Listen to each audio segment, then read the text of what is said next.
Keling bobo, kampir qidiryapsizmi? Kampirni boshimga o'ramanmi? Menga yoshidan zo'ridan kerak. Nimaga bu qizingizni arzonga berib yuboryapsiz? Aybi bormi? Endi to'g'risini aytsam, ko'pi bilan yurib qo'ydi-da. Bizga to'g'ri kelarmikan? Hammaga to'g'ri kelgan, sizga ham to'g'ri keladi. Yoshi ham o'tib qolibdi, qimmat aytibsiz. Yili eski bo'lsa ham, zato u qirilmagan, ezilmagan, siqilmagan.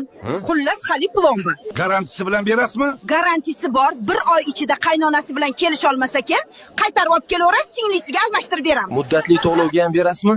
Albatta beramiz. Hozir olasiz, to'lovini keyin bo'lib to'laverasiz. Hamma joyi radnoymi opa? Hech qayeri ishirilmaganmi? Bitta labini bateks qilganini aytmasa, qolgan hamma joyi radnoy. Bir tomchi kraskasi yo'q, tekshirib olaverasiz uka. Kechirasiz. Ikkinchi qo'l bo'lsa ham arzon variantlar ham bo'ladimi bu bozorda? Ha, albatta. Mana shu tarafga borsangiz, beva ayollar qatori bor. Rahmat sizga. Qizingiz nimaga ajrashgan o'zi? Qo'ling singir iplos eri ichib kelib juda ko'p urardi. Bechora qizimni ko'karmagan joyi qolmasdi. Yo'q, udar yeganmi? Strashli bo'lmaganmikan? Yo'q, arzimagan